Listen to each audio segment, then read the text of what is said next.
We live in a digital world built on convenience. With a tap, we can connect with anyone, buy anything, and access all the knowledge of the human race. But this convenience comes at a cost. Today, the internet is largely controlled by a handful of giant corporations. They hold our photos, our messages, our ideas all in one place. What if there was another way? What if we could take the internet back?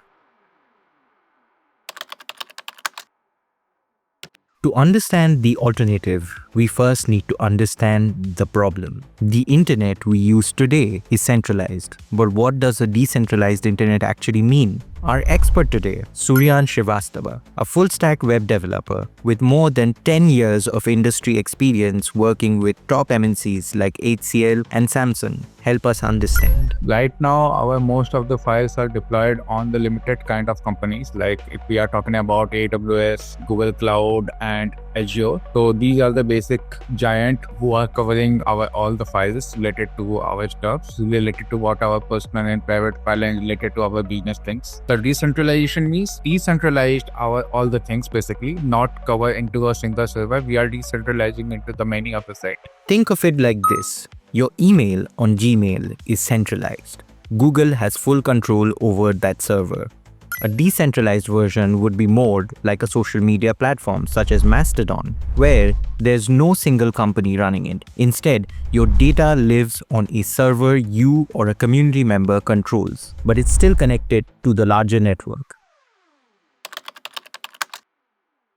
If our data isn't going to a handful of tech giants, where does it go? The idea of our personal data floating in a decentralized network might sound chaotic or unsafe, but Suryansh explains the system that makes it work. The data is stored in the blockchain, and blockchain contains a multiple block where the data are present, and those data are accessible using very authenticated keys. And there is a blockchain address where you can if you want to retrieve your data, you can retrieve. There is a multiple file system kind like known as IPFS system and any other system where we can access those data. So instead of your photo being stored on Instagram's server, it would be encrypted, broken into pieces, and distributed across thousands of individual computers around the world. These blocks of data are then linked together to form a chain, which makes it incredibly secure and transparent.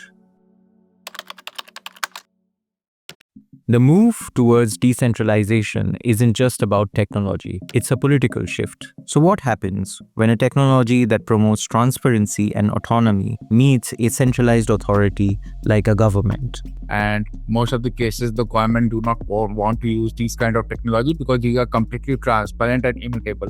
You cannot do any changes anyhow.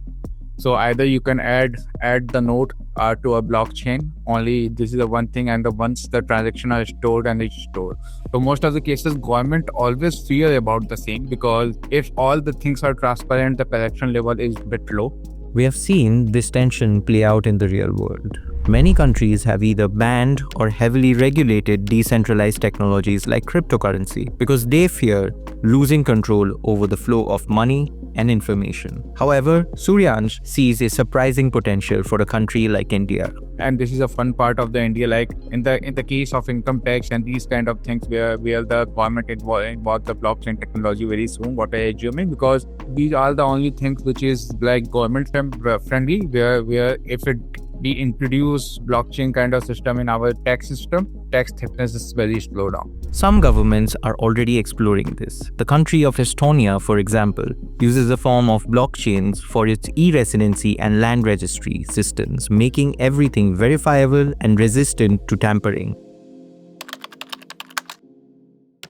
For this technology to truly take off, it can't just be for tech experts. It has to be accessible to everyone. From a farmer in rural Punjab to a student in Chennai, can an average Indian user actually adapt to this? If we're talking about like if we're creating a similar kind of interface that we are currently have, suppose that if we're talking about the chat system and if we're talking about the Signal, they have similar chat interface where the user itself does not require like what kind of technology they are using the chat system. Either it is internet, either it is over the Bluetooth LTE, or either it is like At an end user, it only requires a chat interface where the user can chat. His point is that we don't need to understand the intricacies of blockchain any more than we need to understand how a mobile network works to send a message on WhatsApp. A great user interface can hide the technical complexity, making a decentralized app just as easy to use as a traditional one.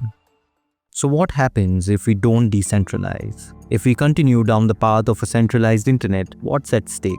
If you have one single source of truth or some single source of truth, that means suppose that you have stored all the data into the Google. So Google have complete control over you because all the data are centralized to a Google. And suppose that in the case of natural disaster, all the data will be gone. There are some technique centralized system as well, but in the case of decentralization, we are completely secure about it. Secure about all the things like related to our data security. If we're talking about the privacy, it is completely transparent and high authentication system are involved there. This isn't a theoretical threat. We have seen major server outages where a single point of failure at a cloud provider has taken down thousands of websites and services. We have also seen massive data breaches where millions of people's private information was stolen from a single company. The choice isn't just a technical one. It's a choice about who holds the power, who owns our data, and what kind of digital future we want to build.